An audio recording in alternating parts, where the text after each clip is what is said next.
Hello all, I'm Brian Bishop with CU Boulder. I'll be hosting today's call. Some quick housekeeping items before we get started.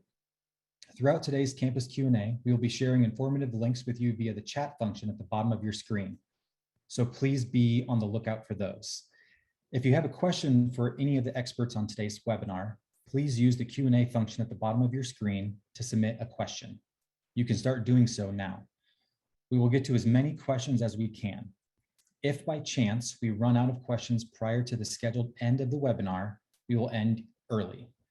And now I will introduce the convener of our webinar today, Michelle Moses, Vice Provost and Associate Vice Chancellor for Faculty Affairs, who will introduce our panel and our moderator for today's webinar. Michelle? Thanks so much, Brian. And thanks to everyone for joining us today. As Brian said, I'm Michelle Moses, Vice Provost and Associate Vice Chancellor for Faculty Affairs, which is in the Division of Academic Affairs in the Office of the Provost here at CU Boulder. And I am charged with enhancing our faculty experience at CU Boulder from when faculty are hired to when they retire, so that they feel belonging and support and development through every career stage. Now, before anything else, I want to say that as we gather, we honor and acknowledge that the University of Colorado's 4 campuses sit on the traditional territories and ancestral homelands of the Cheyenne, Arapaho, Ute, Apache, Comanche, Kiowa, Lakota, Pueblo, and Shoshone nations. So our webinar today is titled Addressing Gun Violence Within a Health-Grounded Approach, Advice from Practitioners and Researchers. The webinar is co-sponsored respectively by the provosts of the CU Boulder and CU Anschutz medical campuses, Russell Moore and Roderick Nairn. And through these webinars, we aim to share our community's expertise on timely issues of key importance. The faculty experts with us from both CU Boulder and the CU Anschutz Medical Campus today have distinguished records as researchers, clinical practitioners, and engaged community members in understanding and preventing violence and in promoting personal mental and physical health. It is my huge honor to be the one to introduce the panelists to you now. So first, from CU Boulder, we have Professor Sona Demigian. Professor Demigian is a professor of psychology and neuroscience at CU Boulder and director of the campus's Crown Wellness Institute. Her research focuses on cultivating mental health and wellness among women, children, and families by engaging people's capacities for learning to care for themselves and their communities. Sona, thank you for being here today. Next, we have Dr. Beverly Kingston. Dr. Kingston is director of CU Boulder's Center for the Study and Prevention of Violence. Her research addresses the root causes of violence, focusing on the conditions that support healthy human development throughout the life course. Thank you, Beverly, for being with us. I'm also pleased to introduce Director Jonathan Mcmillan. Mr. Mcmillan is the Director of Gun Violence Prevention for the Colorado Department of Public Health and a research affiliate at CU Boulder's Center for the Study and Prevention of Violence. Jonathan also works with the City of Denver as the Director of Youth Violence Prevention. Thank you, Jonathan, for joining the panel. We are also delighted to have here with us Professor Donna Mejia, who is an associate professor at CU Boulder's Department of Theater and Dance, and is the inaugural Chancellor's Health and Wellness Scholar in Residence at CU Boulder's Crown Wellness Institute. Thank you, Donna, for participating with us. And we are also pleased to have with us 2 valued colleagues and experts from CU Anschutz's medical campus. The first is Dr. Stephen Berkowitz. Professor Berkowitz is professor of psychiatry and pediatrics and a national expert in childhood trauma. At Anschutz, he serves as the medical director of the Stress, Trauma, Adversity, Research and Treatment, or also known as the START Center. Stephen, welcome and thank you for being here. And we are honored to have with us Dr. Emmy Betts. She is a professor of emergency medicine at the Anschutz Medical Campus School of Medicine. She's also director of the Firearm Injury Prevention Initiative, which is a CU Anschutz program based in the Department of Emergency Medicine at the School of Medicine in collaboration with the Colorado School of Public Health. Emmy, we're delighted that you could join us. And now I have the distinct honor of introducing our moderator this evening, CU Boulder Chancellor Phil DiStefano. Chancellor DiStefano was appointed chancellor in 2009.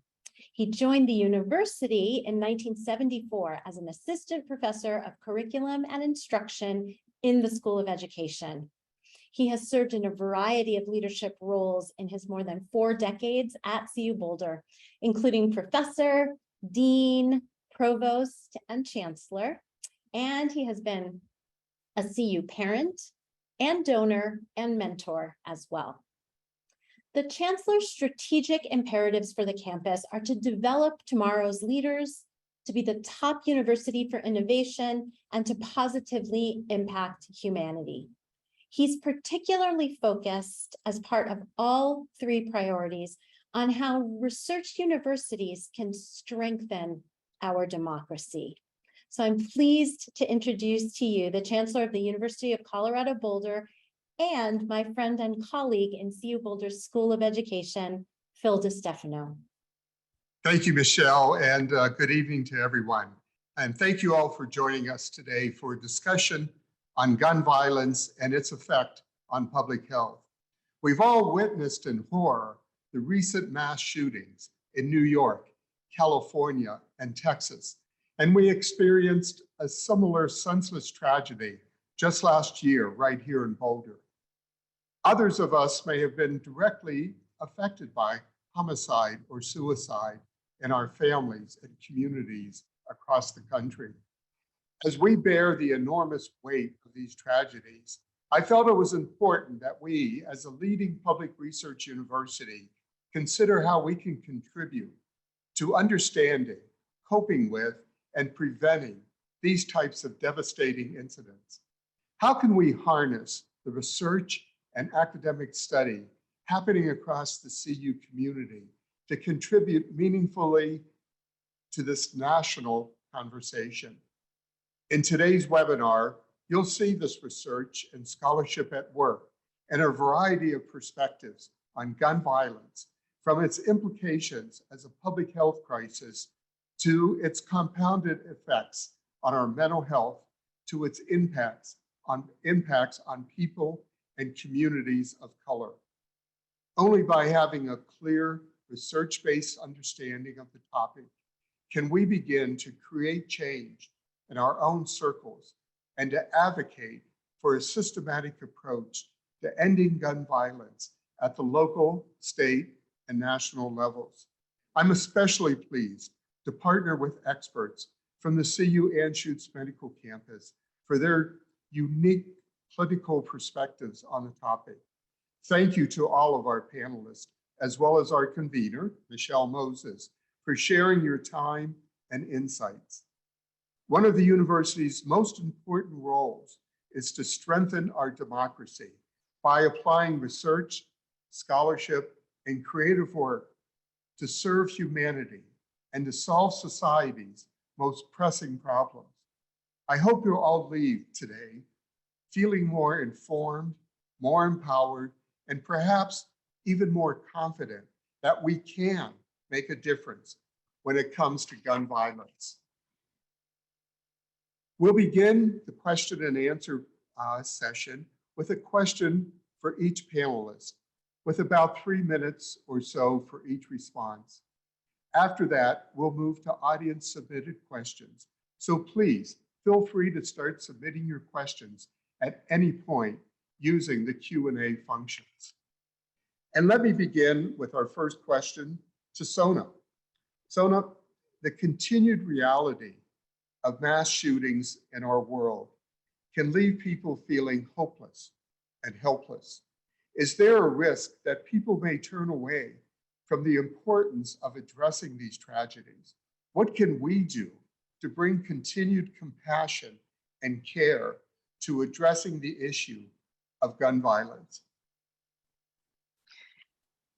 Oh, thank you so much, Chancellor DiStefano, for the opportunity to speak together today, and also with such amazing colleagues. It's an honor to be gathered here with all of you. And I want to add my thanks as well to all of you who joined this webinar and who care deeply, I hope, about the issues that we'll be discussing. I think you are absolutely right, Chancellor, that the context of our world right now is overwhelming.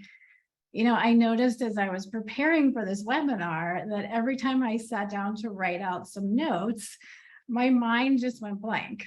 And this is even more so than my usual kind of anticipatory anxiety about public speaking. So I started to pay attention to what was happening. And I realized that as I engaged this topic, my heart was still very much with the communities, with the children, families, teachers that have been impacted directly and profoundly by these tragedies.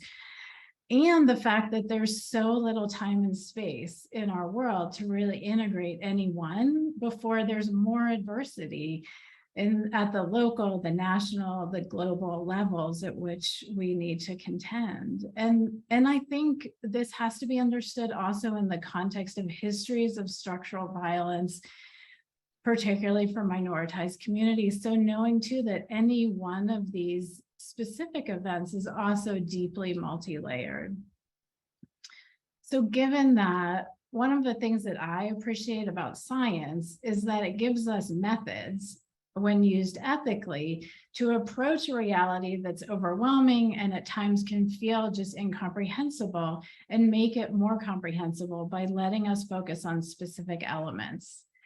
So when you ask about how can we bring care and compassion to addressing the issue of gun violence, for me, it can be helpful to anchor in the knowledge from studies on compassion that, in fact, were led by Yoni Ashar, who's a graduate student, former graduate student that Tor Wager and I mentored in his graduate work here at CU Boulder in psychology and neuroscience, and who's starting on Friday as an assistant professor at CU Anschutz. So welcome him warmly there.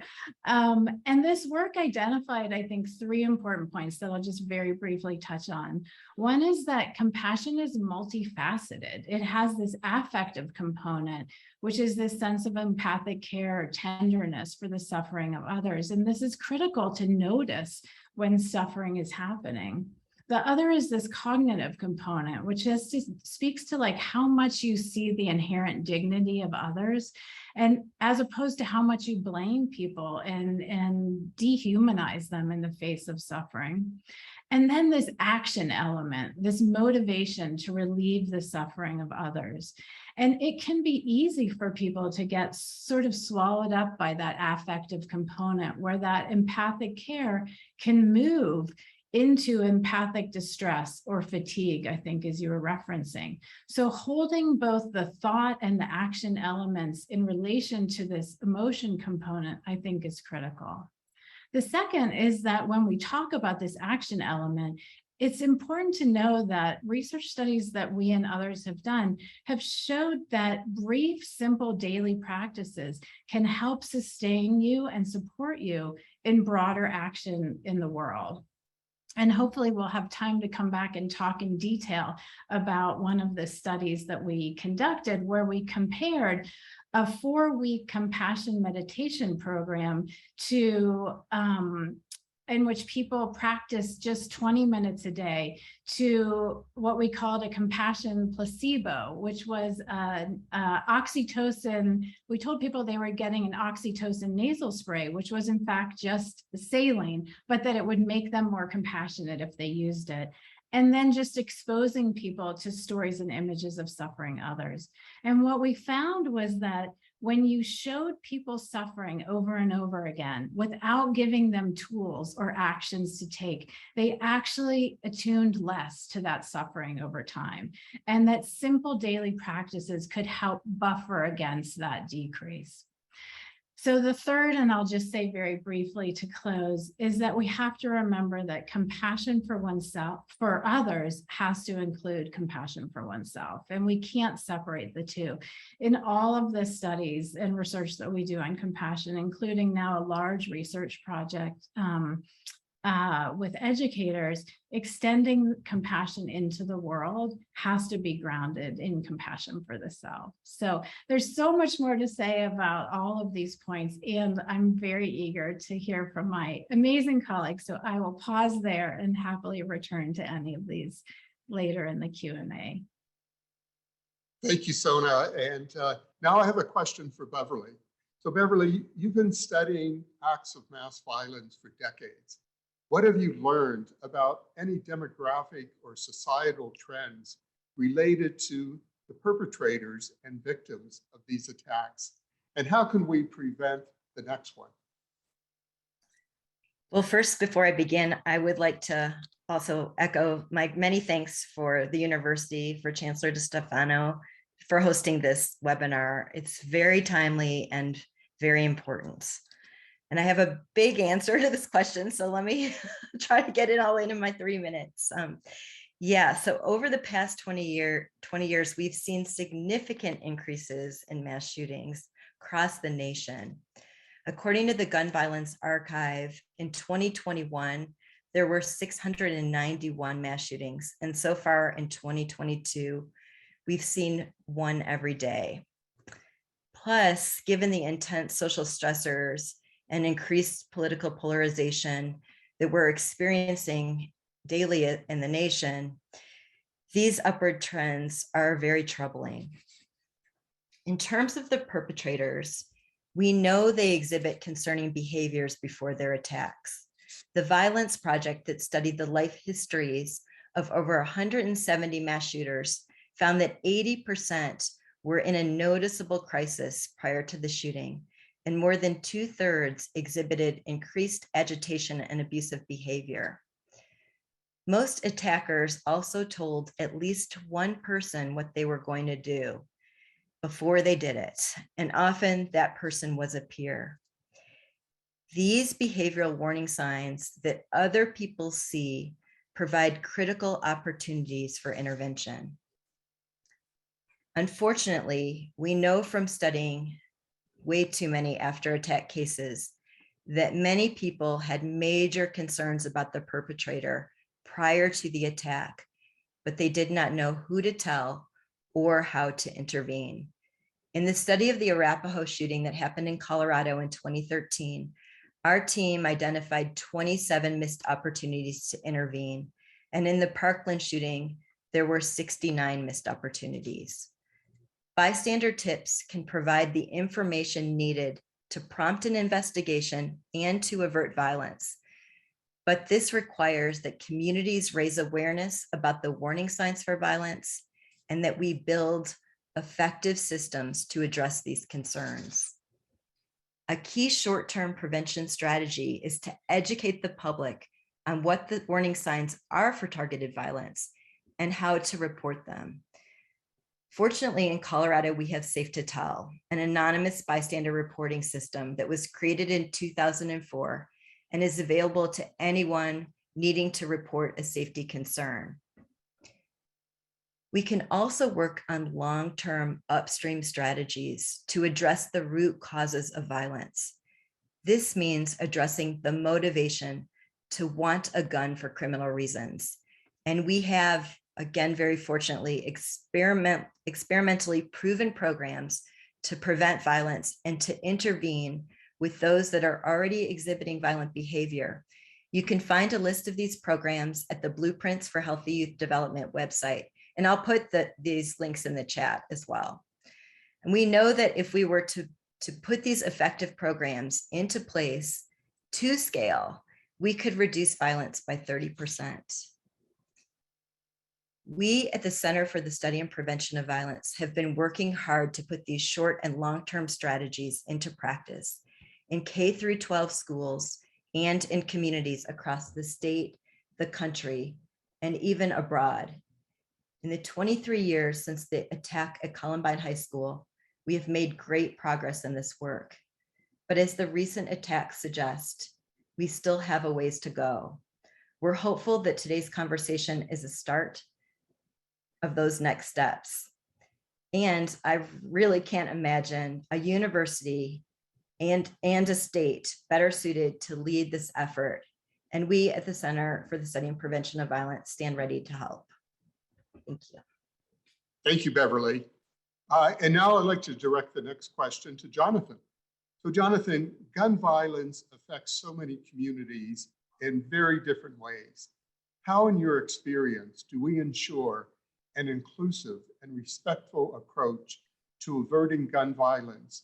And what are the challenges in dealing with people's beliefs and emotions in doing this important work? Great questions. And if I may, I also want to express my gratitude for CU taking the lead in hosting this conversation. It's much needed. And it's an honor to be on this dais with so many people I have come to respect in the work. Thank you for allowing me to share the stage with you. Chancellor, if I may answer the second part of your question first, I think the answer is actually in the question itself. In order to get to a place where healthy and productive conversations lead to meaningful solutions, we must, as a society, as parents, as teachers, as people who are working with the folks who Beverly mentioned who are having these challenges, we must acknowledge that we're starting from a place where there are very different perspectives. There are very different beliefs. There's very different values and emotions around gun ownership and gun violence. If we don't acknowledge that first, we're never going to move into a place where we're able to find solutions. The next step is going to be to find the shared values and the shared priorities of all the different stakeholders, and then progress to realizing those shared values and those shared priorities as these are the goals, and we start moving towards achieving and realizing those goals. Now, I'm confident in my belief that most people, they want their children to grow up happy, healthy, and hopeful. Those are everybody's shared priorities, shared values. If we can start to center conversations on how do we create a society that our young people can grow up healthy, happy, and hopeful, then I think we have a starting point. All right, and then the next component of that is understanding that healthy, happy, hopeful can extend to the families, can extend to the larger communities, and then really hone in on building platforms where we foster these types of emotions and these beliefs and values, and then use a public health approach that looks at social determinants of health to inform what our gun policies look like, what our gun violence prevention actions are. We're looking at finding those shared values and those shared principles and shared beliefs. Of course, emotions are always going to be really difficult to manage as we're humans. And when we challenge or sometimes question or don't feel understood, things have a likelihood of becoming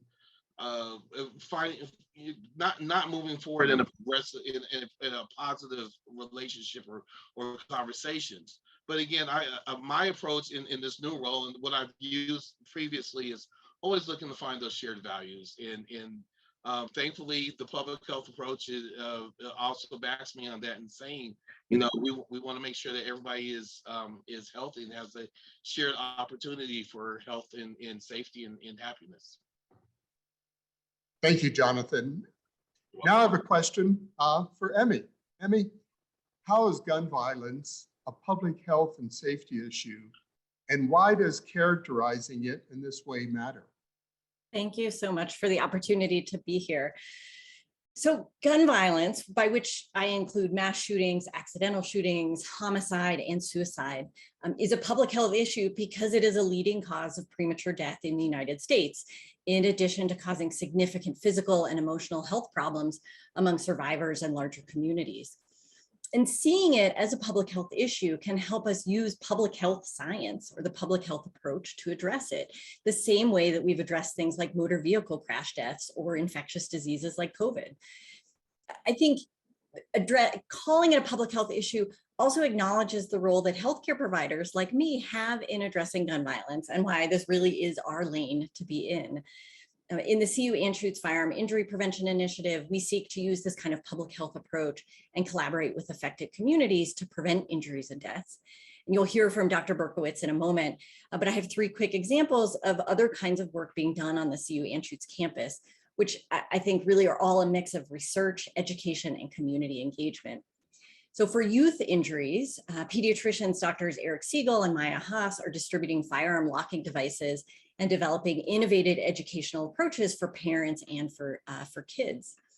Then for community violence, trauma surgeon, Dr. Catherine Velopoulos, and emergency physician, Dr. Ben Lee, both direct hospital-based violence intervention programs that support individuals involved with or at risk of violence.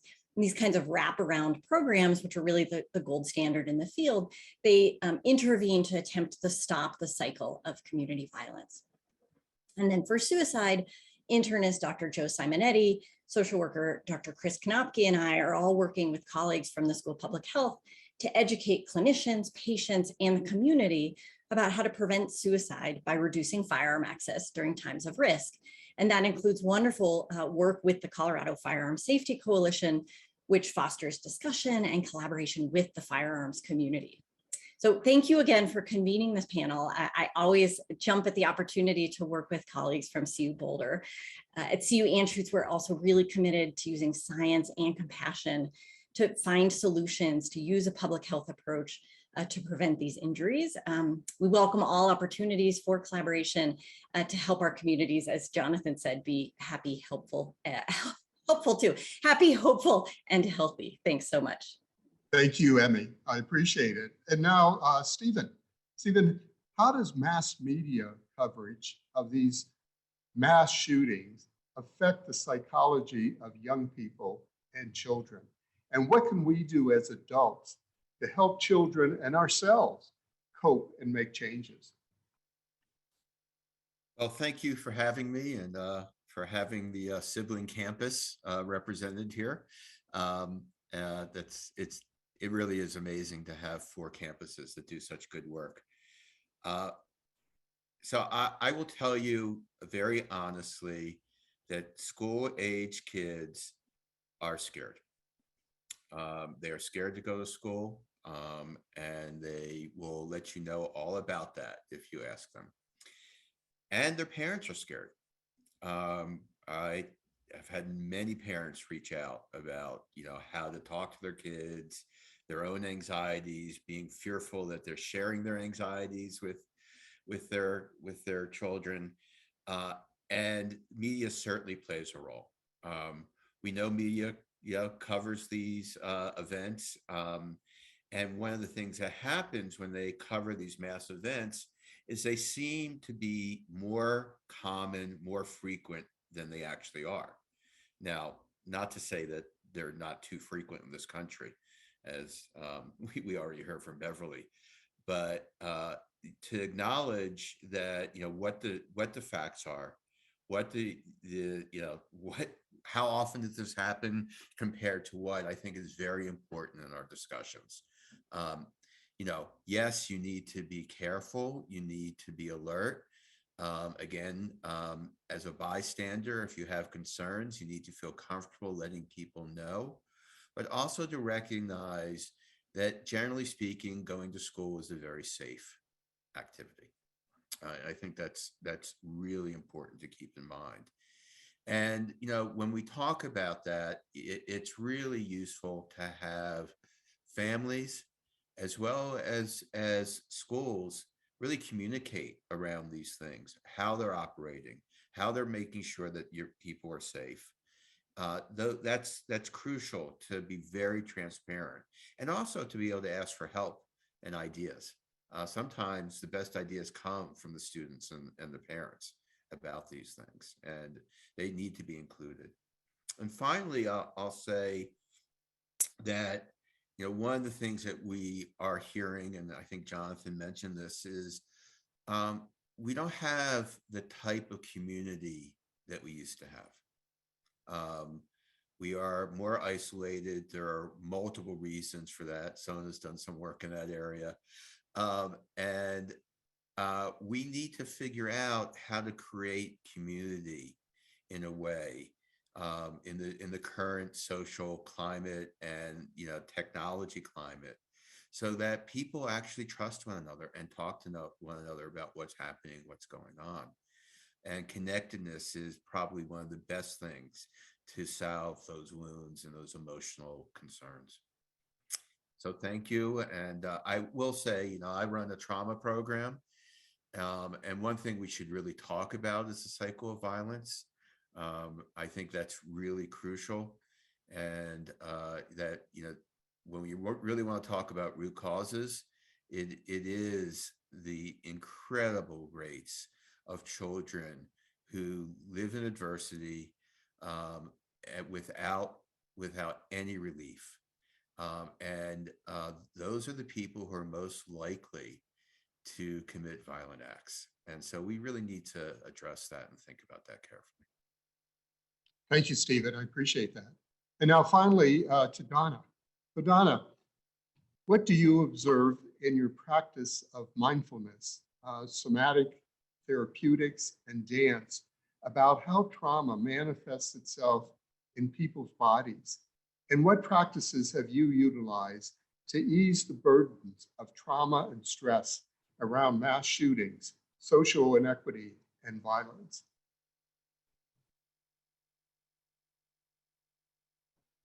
Unmuting would be good. I want to thank you very much for that question.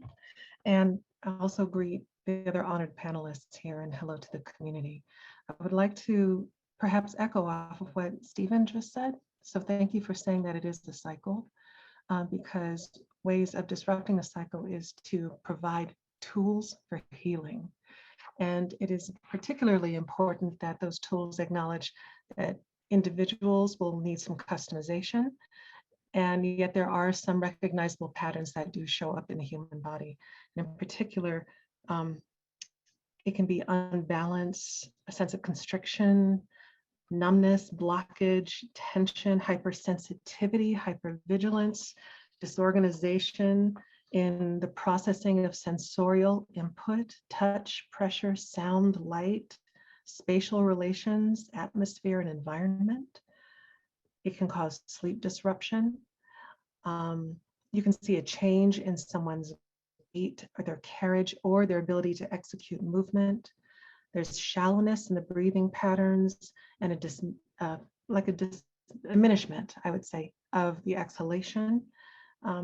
Reduced peripheral vision and eye-hand coordination. These are just the ways that trauma and stress show up and start to become enduring fixed patterns.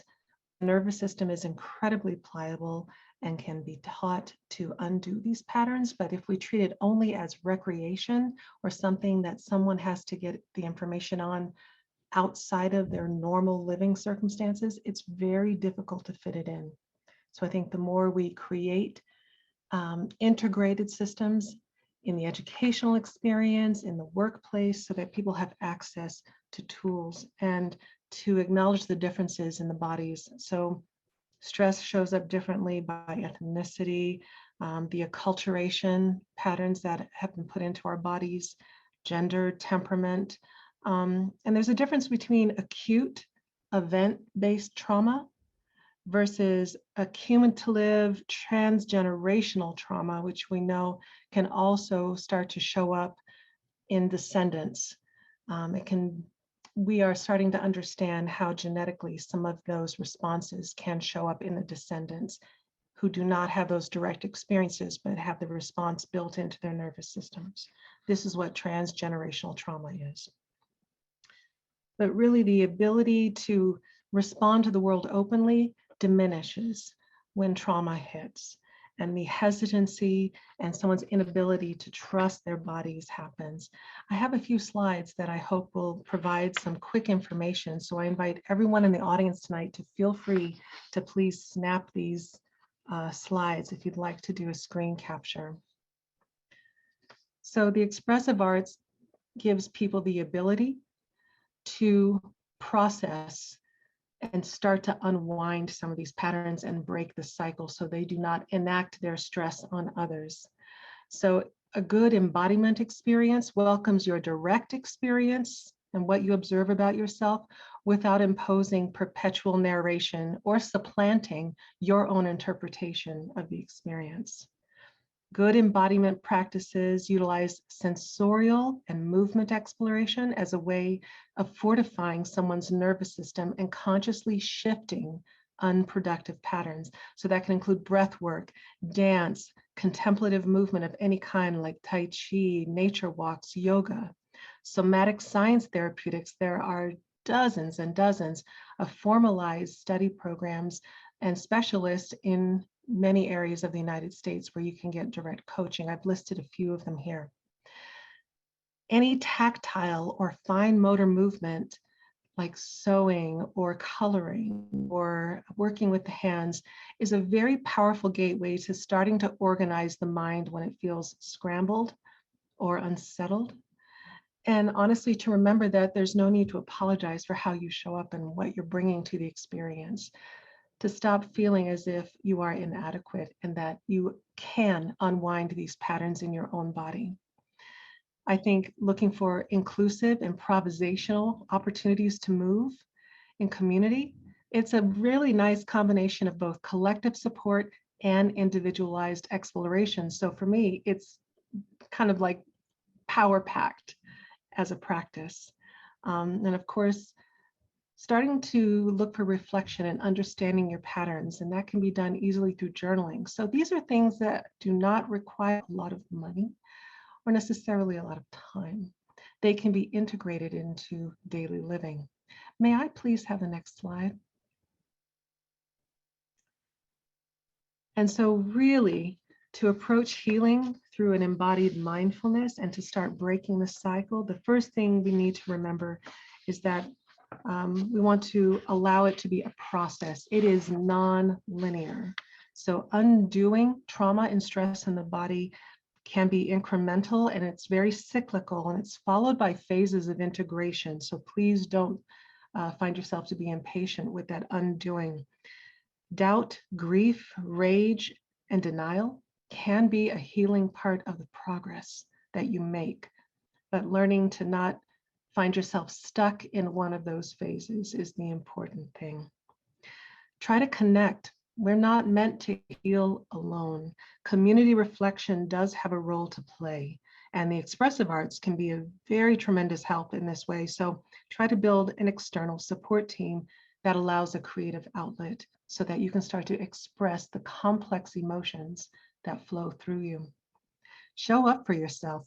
Forgive yourself in moments where you falter or feel clouded. Move. I cannot emphasize enough the importance of physical movement of any kind as a way to perpetually reset the nervous system and deal with those stuck emotions. Rest. Moments of restoration, inspiration, and physical renewal are very critical. And to remember that we're all so different and unique that you can customize your journey, value it enough to really take the time to persevere towards that relief and repair so that we break the cycle of violence. And very specifically, welcome the weirdness. I always say it's worth restoring a sense of home within and embracing that weirdness to break these cycles of what we experience. Thank you so much. I'll look forward to any questions. Thank you, Donna. And thank you, panelists, for your thoughtful answers to these difficult questions. Now we'll go to our audience submitted questions. And I may call on one of you, but please, others join in as well. And some of these have, we'll have multiple names on them. For example, for either Jonathan or Emmy. And I'll begin with the two of you. And there seems to be opportunities for policy making on gun safety that are widely supported by the public, including among solid majorities of the members of both parties. But these steps are regularly thwarted by a small minority of powerful individuals, presumably driven by extreme ideology, financial self-interest, or both. What is a realistic path to overcome these focal points of resistance to even modest and widely supported gun safety strategies? All right, I'll jump in. Unless Jonathan wants to go first, but so I will say I'm not a policymaker. I don't predominantly work in policy. And if I knew the full answer to that question, I probably would be in elected office and trying to make change. I think we should, though, feel really hopeful and positive about the recent bipartisan legislation that passed and has been signed into law.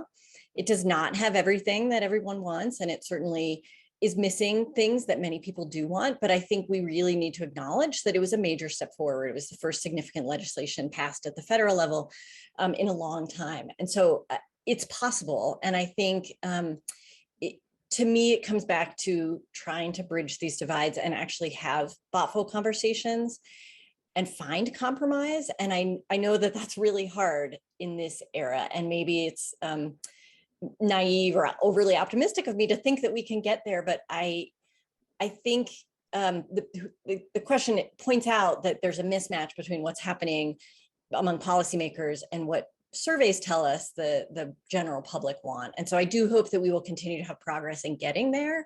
But I think on both sides, it takes acknowledging that it's about compromise, that we live in a complicated country without a single one answer. And so we need to work together and focus on evidence-based solutions and not just have knee-jerk responses to push through things that aren't actually going to have an impact.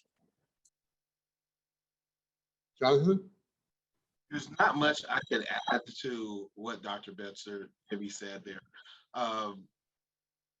If there's anything that I reiterate is we have to get to a point where it sounds even counterintuitive, but we take the emotion out of it.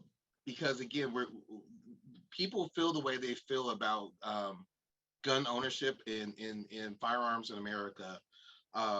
There are values rooted in there. There's a belief system in there that is very intrinsic to people's identities in many cases. And when we, as a society, respond to the latest incident from a very emotional place and begin to attack the other side because we have hurt and pain, understandable and justifiable hurt and pain, the other side may shut down.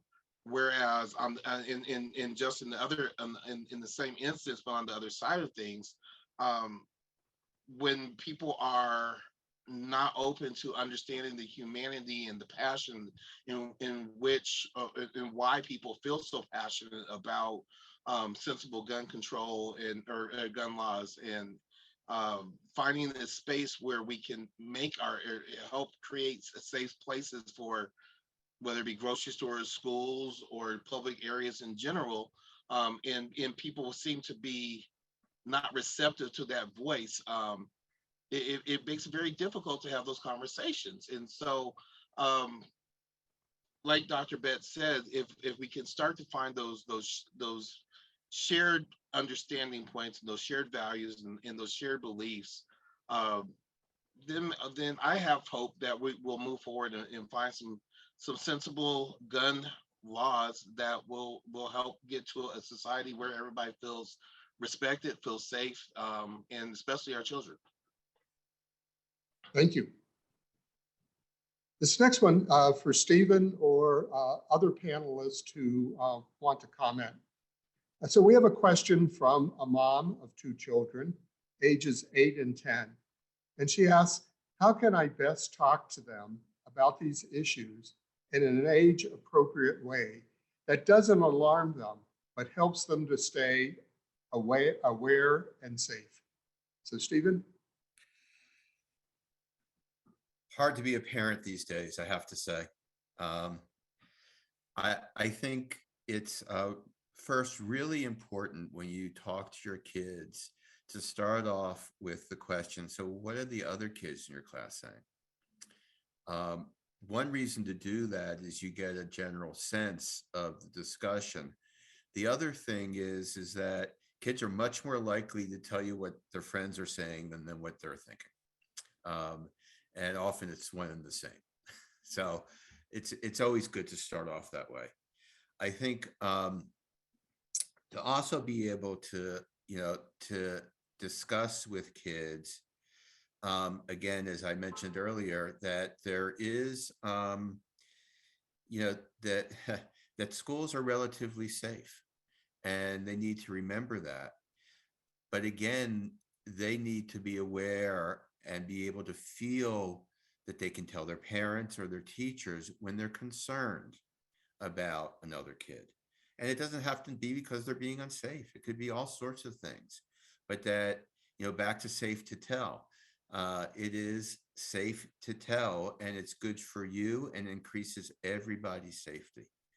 And then I would say the other thing I would ask kids to do is to befriend one another, to spend time with one another, to listen to the different opinions in that, more school-like rational way that Jonathan was talking about. And again, to check in with your kids all the time. Don't, it's not a one-off discussion. It is really important to have that dinner table discussion, or however it works for you in the car when you're driving them from sporting event to sporting event. Those are really important times to talk about what they're hearing, what they're fearing, and what they're thinking. Thank you, Stephen. Others? Yeah. Chancellor, I'll jump in there just real quick. Brian just shared 2 links in the chat, which I have found very helpful in working with young people in my career, especially after the Uvalde incident, Uvalde, Texas. I shared this out to the staff of CDPHE because obviously that was very troubling for any parent. I myself am a parent of a 10-year-old 4th grader who, I was very shook just as a parent with a child the same age as the victims of that. But as Stephen just said, my recommendation is to initiate the conversation.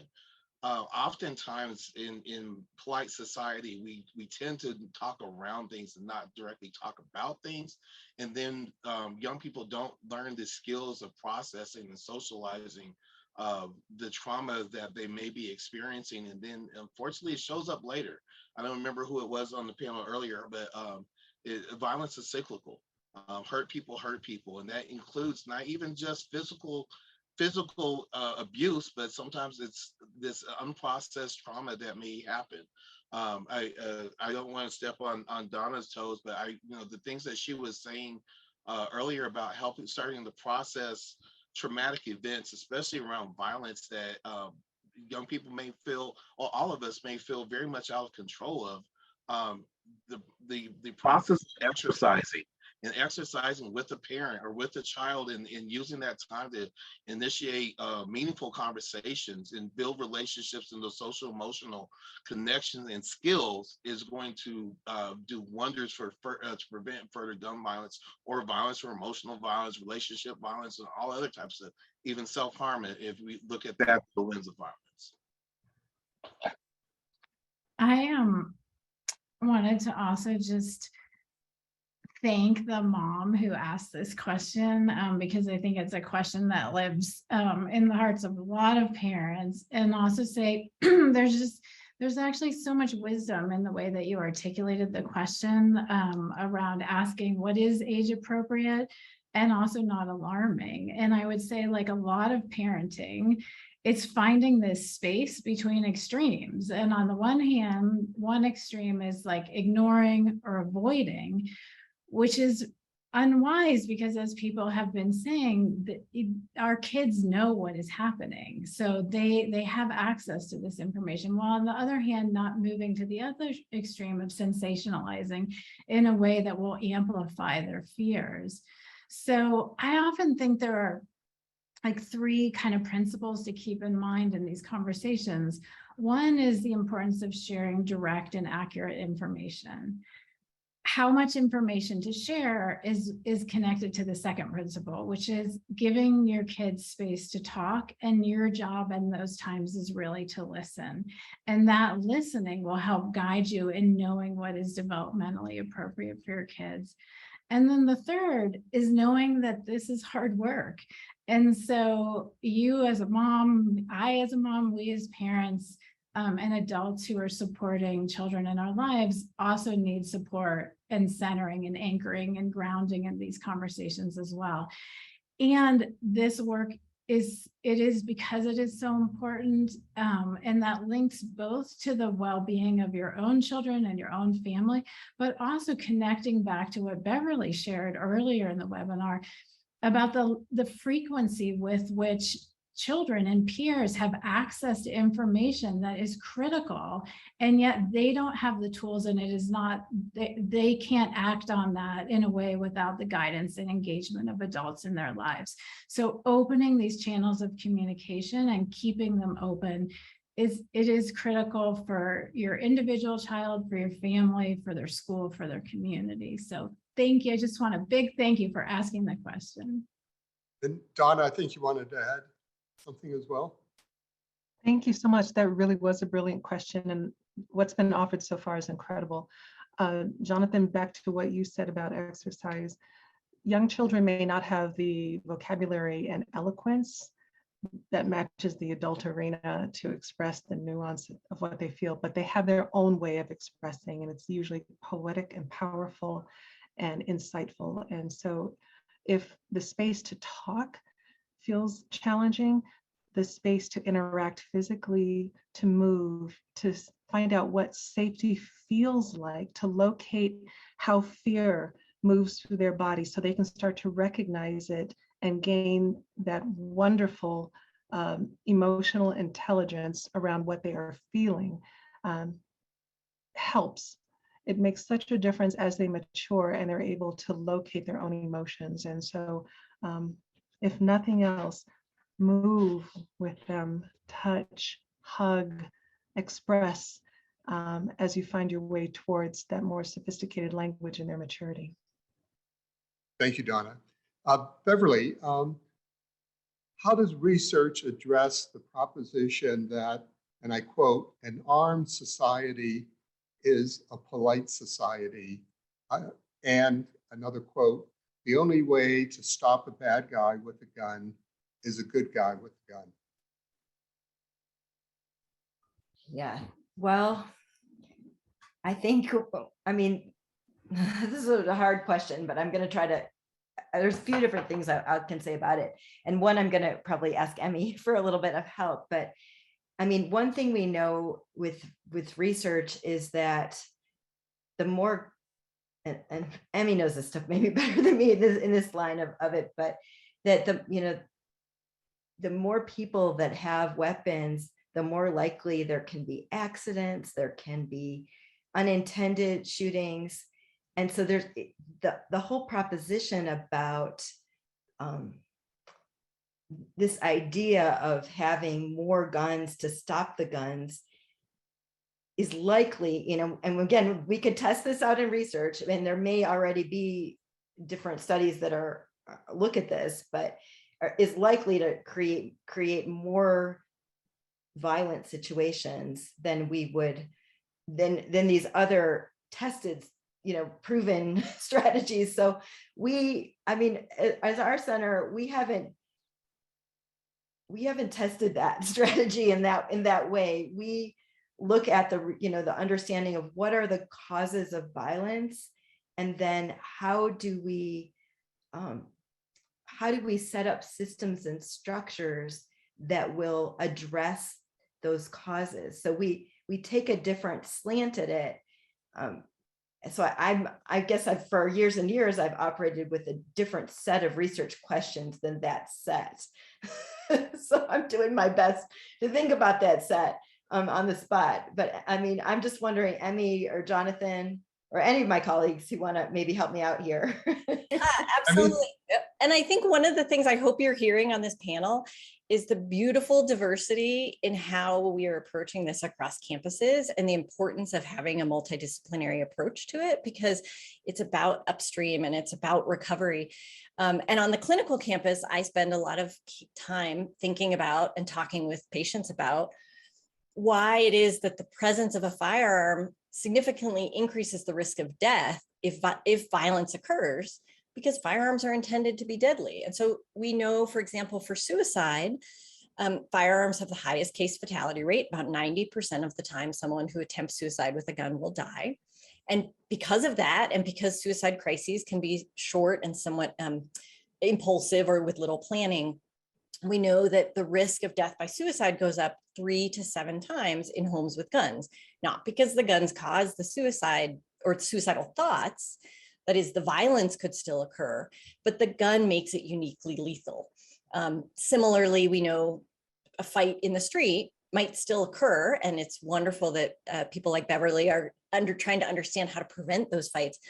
But if a gun is there, someone is likely to die. And so I think that's why we need this sort of broad approach, and just taking away the guns will not prevent all of the suicides. It won't prevent the suicidal thoughts or depression. It won't prevent domestic violence and so forth, but it can prevent the deaths or the serious outcomes. And the last thing I'll just say is, for scientists like me or clinicians like me, I love hearing the numbers, and I want to believe that just telling people those numbers will change everything. But it won't. And I think it was Jonathan alluded to earlier, firearm ownership is for many people deeply ingrained with cultural beliefs that began perhaps in their childhood or have been in generations. And I think we need to recognize that the decisions people make about firearms in their homes are not always based on just numbers. They're based on things like fear and your response to fear. And that's why we need to have more nuanced approaches, working with different communities who are affected by violence or who are firearm owners or both, to understand the messaging that is going to work for them to really take in those facts, but then act on them as well. Just shouting numbers at people generally doesn't work in my experience. Thank you, Emmy. Jonathan, you have your hand raised. And I'll just wrap all of that up with, and unfortunately, I don't have the actual numbers, but statistically, we know that a good guy with a firearm does not typically end up with taking out a bad guy who has a firearm. That's is just, unfortunately, that's not very, very rarely is the case. We have the unfortunate incident that happened in Arvada. We just saw the anniversary of the death of the young man who was killed last year. In a tragic incident. With that said, there is such a thing as responsible gun ownership, and I would, in my role working with CDPHE and working with partners like Dr. Betts and Dr. Kingston, and as Dr. Betts mentioned, a cross-disciplinary sector of experts. We're looking at what is responsible gun ownership, and how can we promote those the things that people can do to lessen the likelihood of gun violence happening, whether it's accidental or intentional or otherwise. So again, I live in the place of that there's hope to find a common ground in solutions to what we're dealing with on a daily basis. Thank you. Beverly, person is asking just about a definition and the definition of mass shooting. Yeah, so that's a great question because there's multiple definitions.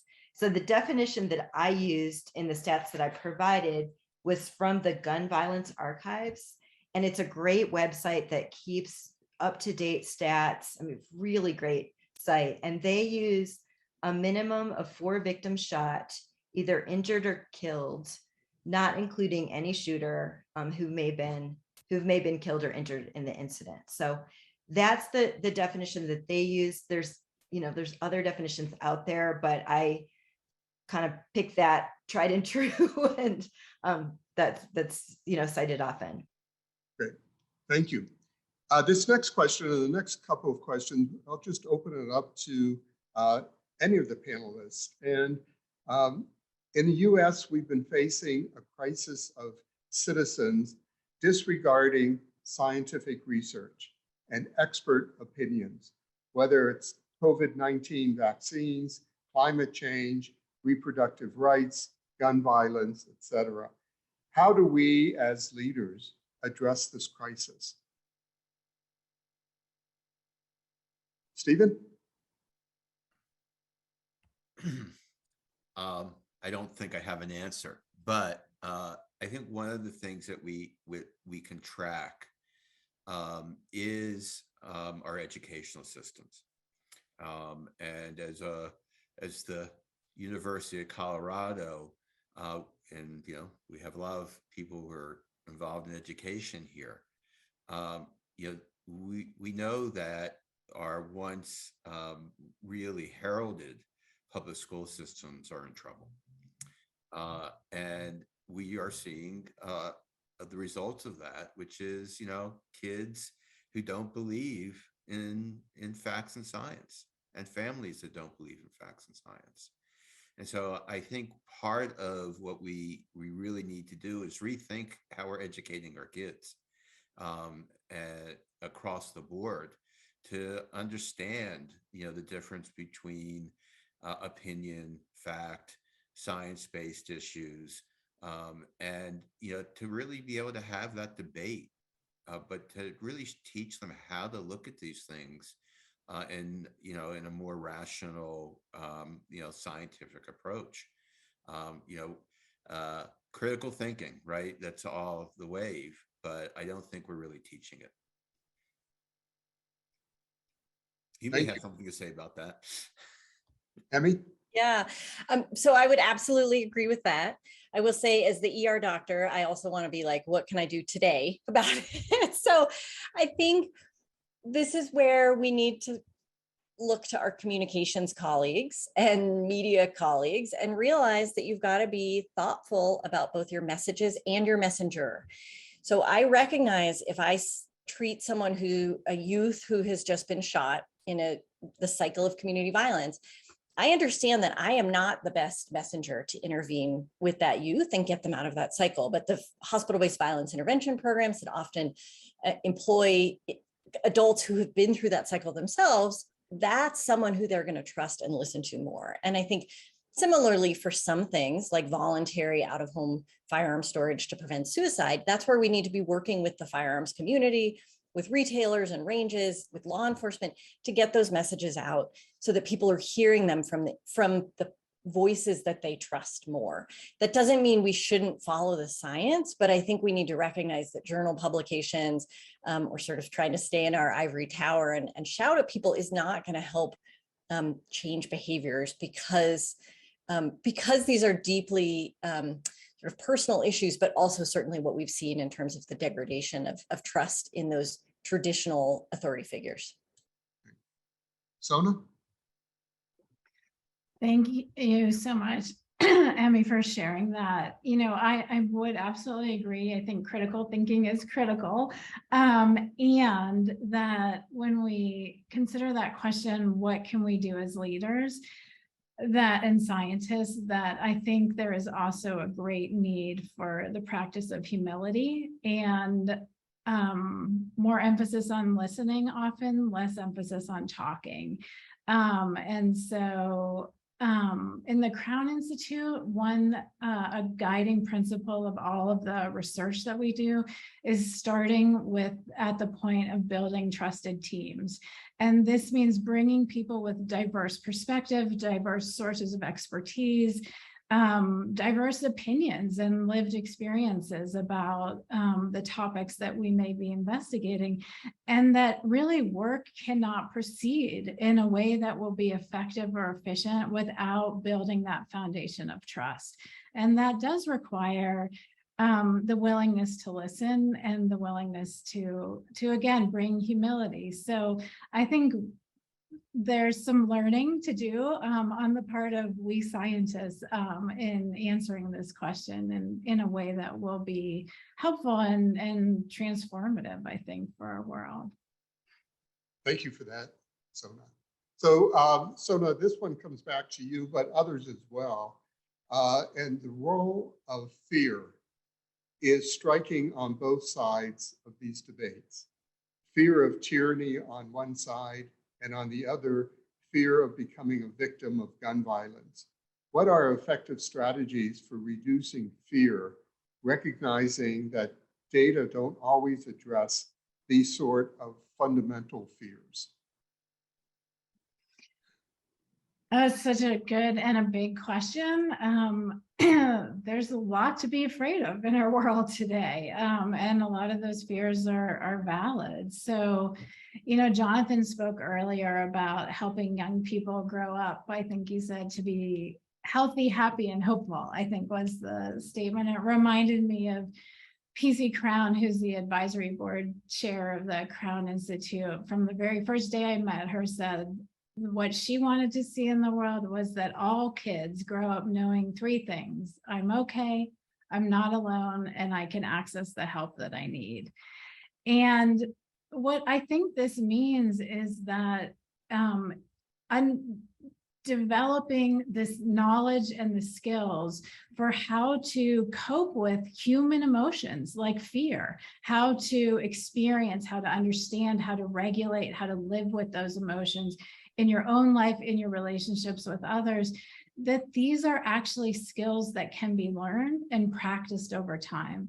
And for us, it's one of the reasons in the Crown Institute that we focus so much on working directly with kids and young people and with parents and educators, so that these skills can be part of the process of growing up. And just like you're learning reading and math, you're also learning how to live in skillful ways with the intensity of fear and anger and these kinds of emotions that I think have become so divisive and polarizing and fragmenting in our world today. So I share with Jonathan the sense of hopefulness, and I think that you hear reflected in all of the panelists tonight. And I do think that it does require, you know, early and regular practice of how to work with intense emotion. So I just wanted to jump in here as well. You know, when we were talking about this, you know, planning this workshop, we even talked about doing a practice together if there was even time to help calm ourselves. And what I've noticed, it's been, you know, I've been working on this issue for over 20, you know, like 25 years, a long time. And I think that the fear also, there's multiple things happen with it. Sometimes people just go numb and shut down, you know, or you feel hopeless that there's not a way maybe to make change. And so I really want to just commend, you know, what Sona's saying and the other panelists around finding ways to acknowledge that there are things to be afraid of, but also how do we build our capacity to keep going and to have these conversations and keep doing this work, even when the fear is there, you know, even when we know all this. So really appreciate this conversation, and that the university is valuing this kind of thinking, because, you know, also our center's been around since 1992. It's been a long time. You know, my mentor, Dr. Del Elliott, is just a genius in terms of studying the science, and, you know, in terms of, you know, communicating what we should be doing, but we continuously run into this roadblock, which I think is, a chunk of it is around this, probably the fear. And how do we build this collective capacity to address these emotions that are arising? So I just love this question. I don't know that I have the answers, but I think it's that we can collectively use our scientific methods to explore what those are. So I have to say that our answers are academic and not real world.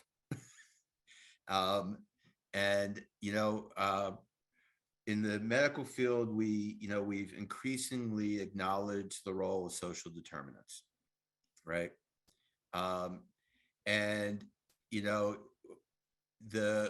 lot of the fear, a lot of what we see, the fear and aggression, goes back to the fact that unlike many countries, we do not support families well.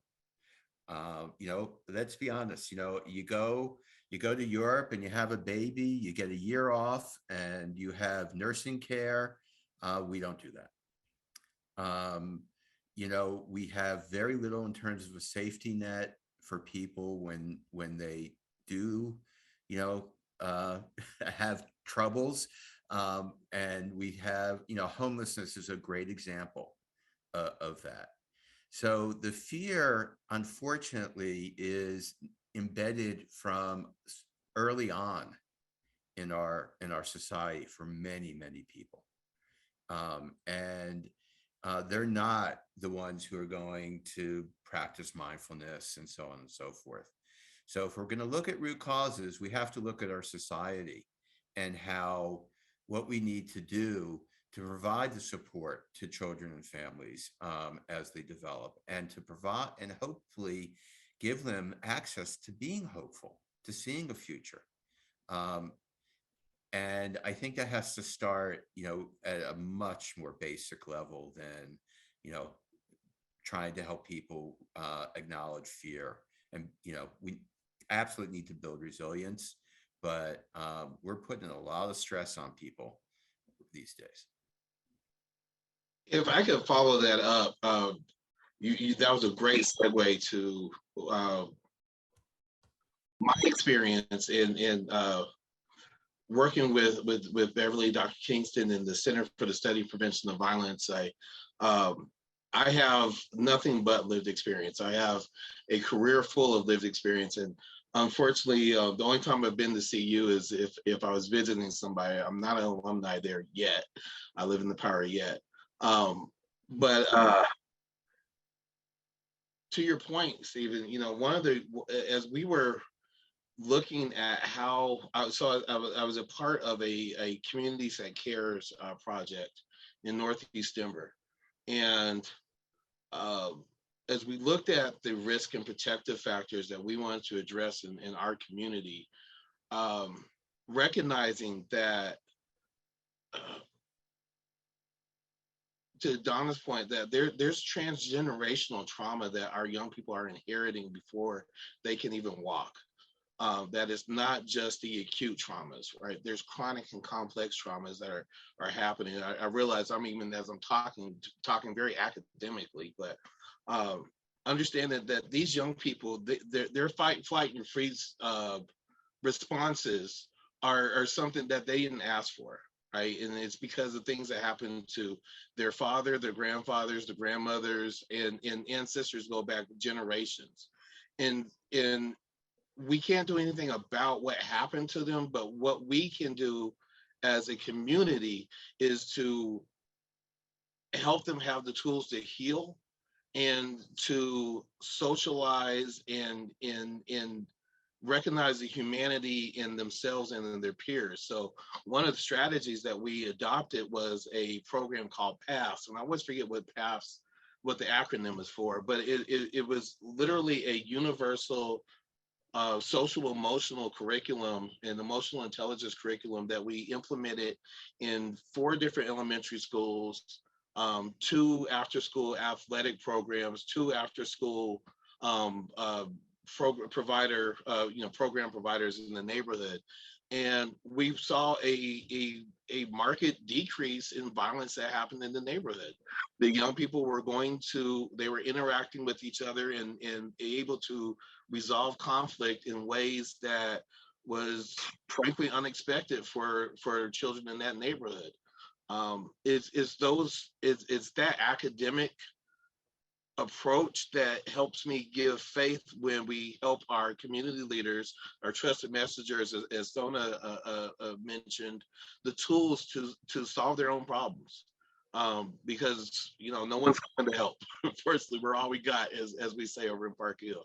So it's a blending of different methodologies and not losing hope. It really is just saying, yes, we acknowledge the fear, but we still move forward. That's what bravery is. It's not stopping because you're not scared, it's moving on despite the fear. The other part of this is, there's a fear of tyranny. Yes, that is what most Second Amendment advocates latch onto, is that they have the right to arm themselves against a tyranny. And, I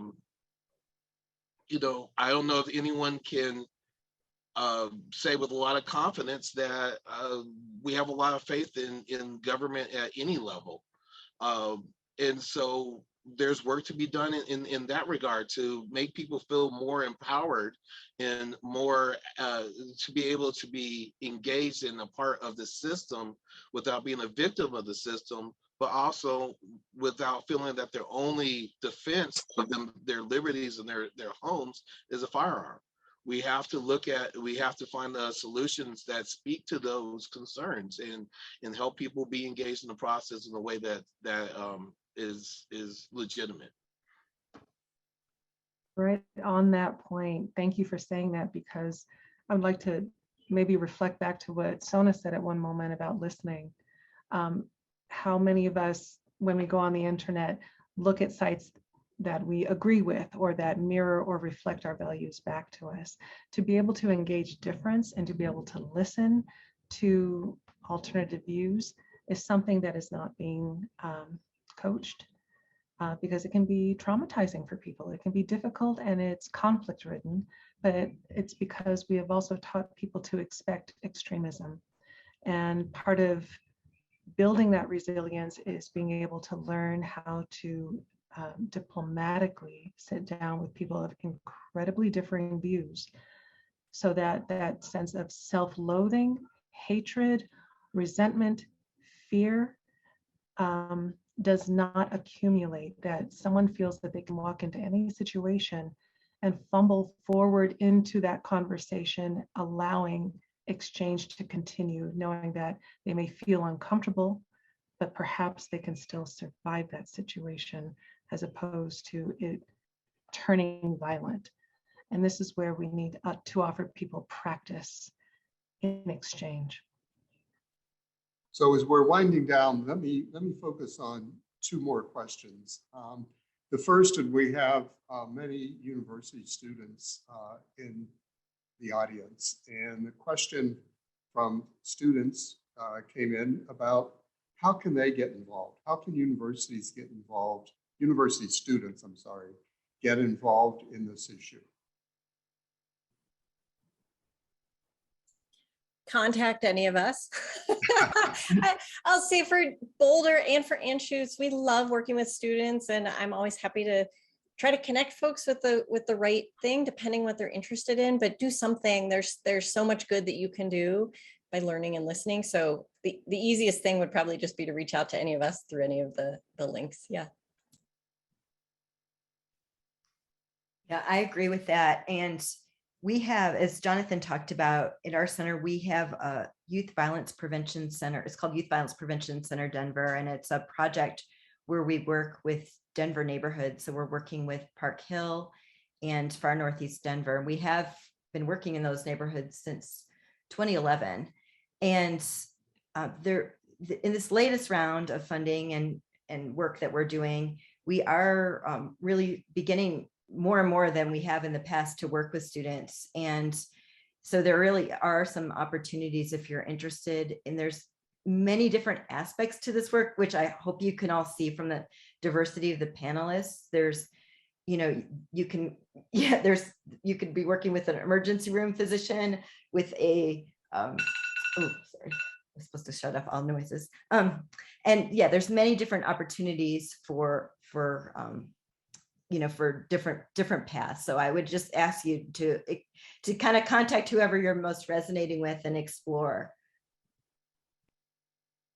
I would also echo that and say, in the Crown Institute on the CU Boulder campus, there are many opportunities to get involved as partners in research studies that actually are organized using participatory methods, where students and young people are the teachers and the experts more so than the professors on many of the types of questions that we're investigating. So getting involved in those studies and collaboratively working with some of our teams to design new courses where students are members of the course design teams. So there are many ways, I think, where students' voices and expertise can both be heard and also powerfully guide and lead what's happening. So that's great. So our final question, in May of this past year, Michael Bennett, Senator Bennett, introduced in the Senate the School Shooting Safety and Preparedness Act to require the federal government to publish an annual report on indicators of school crime and safety. If this bill is passed, do you think the data will help or hurt in the fight against gun violence? As a researcher, I worry that such legislation may have the unintended effect of increasing policing in marginalized communities, for instance, rather than getting to the root of the issue.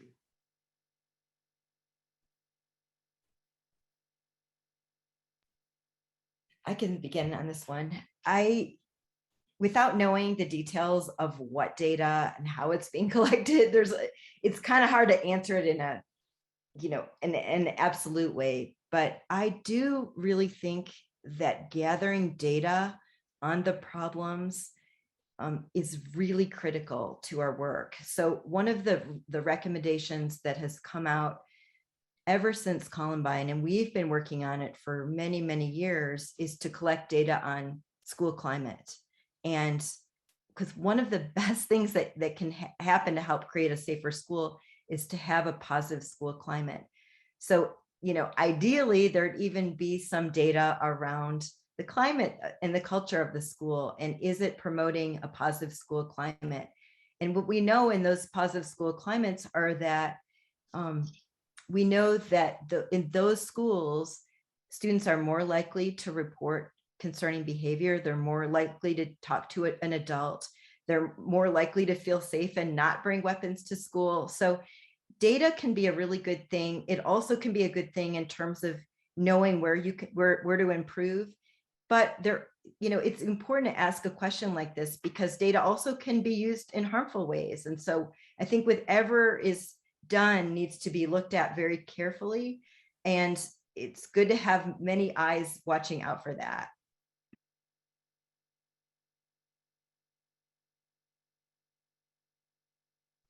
Anyone else?